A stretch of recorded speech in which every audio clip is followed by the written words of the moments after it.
Pemirsa, jangan lupa subscribe YouTube channel Official iNews dan nyalakan loncengnya. Pemerintah terus mendorong perbaikan sistem logistik nasional. Surplusnya neraca perdagangan pada bulan Maret 2021 sebesar 1,57 miliar dolar Amerika Serikat dianggap sebagai kondisi yang semakin positif.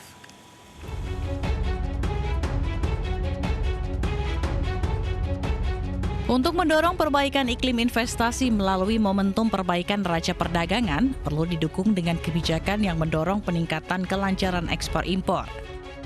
Menteri Keuangan Sri Mulyani Indrawati menjelaskan bahwa peningkatan sistem logistik menjadi salah satu cara dalam mendorong membaiknya iklim investasi.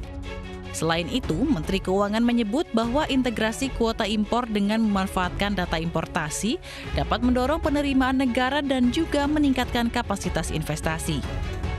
Apalagi neraca perdagangan hingga Maret menunjukkan perkembangan signifikan dengan naiknya ekspor maupun impor. Diharapkan dengan meningkatkan kinerja sistem logistik nasional yang semakin kompetitif dapat mendorong perbaikan iklim investasi dan daya saing perekonomian Indonesia. Dan meningkatkan pengawasan kegiatan importasi serta kepatuhannya. Juga kami terus melakukan reformasi di bidang logistik nasional untuk meningkatkan kinerja sistem logistik Indonesia agar semakin kompetitif dan tentu tertata kelola secara baik di dalam rangka memperbaiki iklim investasi dan daya saing perekonomian Indonesia. Pemerintah memastikan akan terus mendorong kapasitas sistem logistik nasional dengan berbagai program perbaikan kinerja logistik. Pemerintah pun berharap perbaikan di sistem logistik akan menurunkan kos logistik nasional dan mendorong daya saing produk perdagangan nasional. Dari Jakarta, Raharjo Patmo, iNews melaporkan. Sementara itu, kalangan pengusaha sektor logistik meminta pemerintah berpartisipasi aktif dalam mendorong kebijakan di saat laju neraca perdagangan semakin positif. Asosiasi Logistik dan Forwarder atau ALFI meminta dukungan terhadap konsep forwarding financial solution untuk memastikan proses ekspor impor nasional memiliki kapasitas pembiayaan yang cukup untuk bangkit. ALFI menilai surplusnya perdagangan menjadi salah satu peluang untuk terus meningkatkan akselerasi kemudahan pembiayaan di sektor logistik saat ini. Ketua ALFI DKI Jakarta Adil Karim menilai pemerintah harus membantu meringankan pengusaha logistik dari sisi pembiayaan proses ke pelabuhan yang membutuhkan modal kerja yang tak sedikit.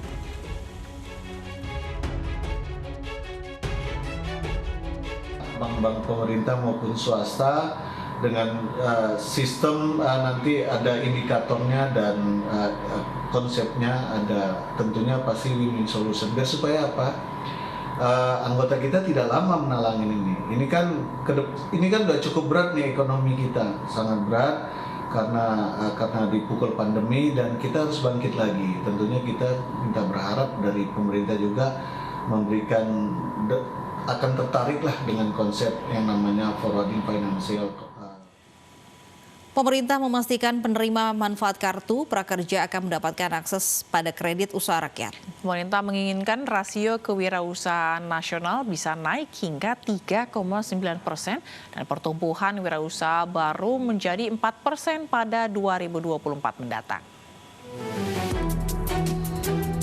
Pemerintah menyiapkan 41,8 triliun rupiah untuk memperkuat program kredit usaha rakyat yang dapat digunakan alumni peserta Kartu Prakerja.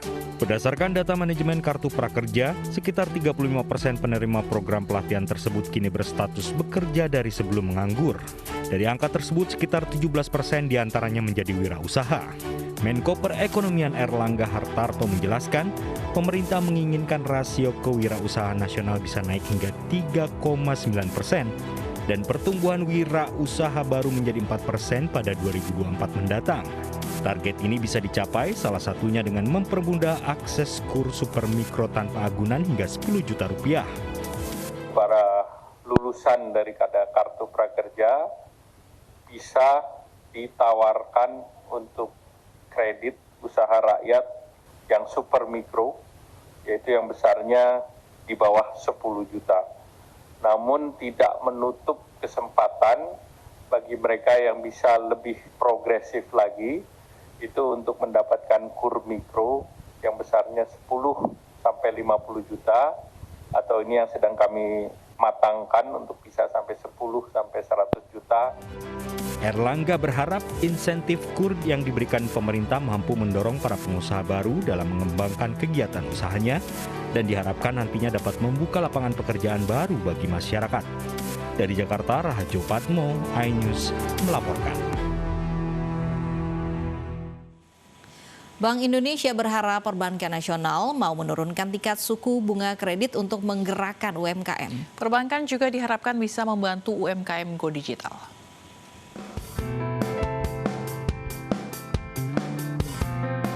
Gubernur Bank Indonesia Peri Warjio menyebut, perbankan bisa terus sinergi dalam melakukan pembinaan dan pemberdayaan UMKM dengan stakeholder yang terkait.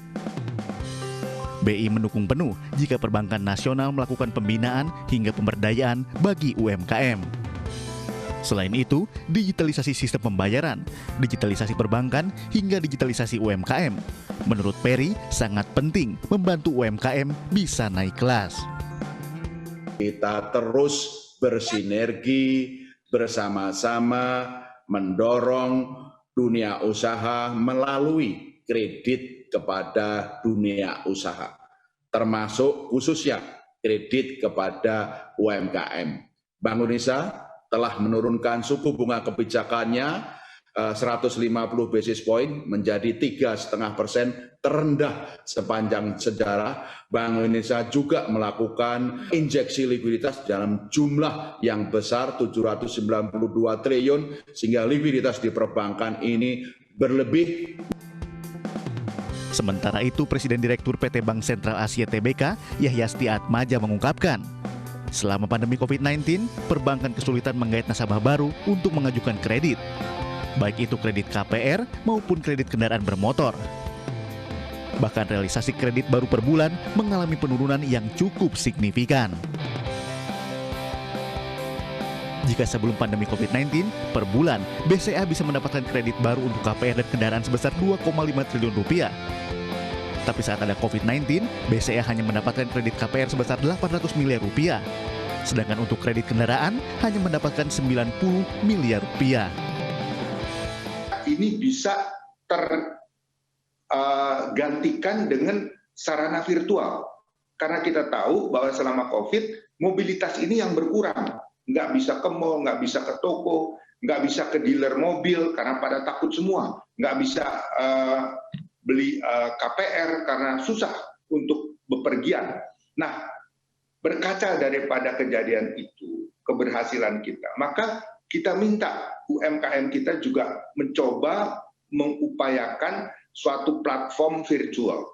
Nah, Bank BCA menginisiasi event BCA UMKM Fest 2021, merupakan kesempatan bagi para pelaku UMKM untuk bisa naik kelas.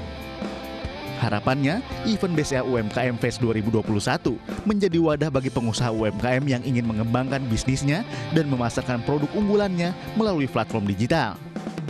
Dari Jakarta, Gilang Praditya, iNews melaporkan.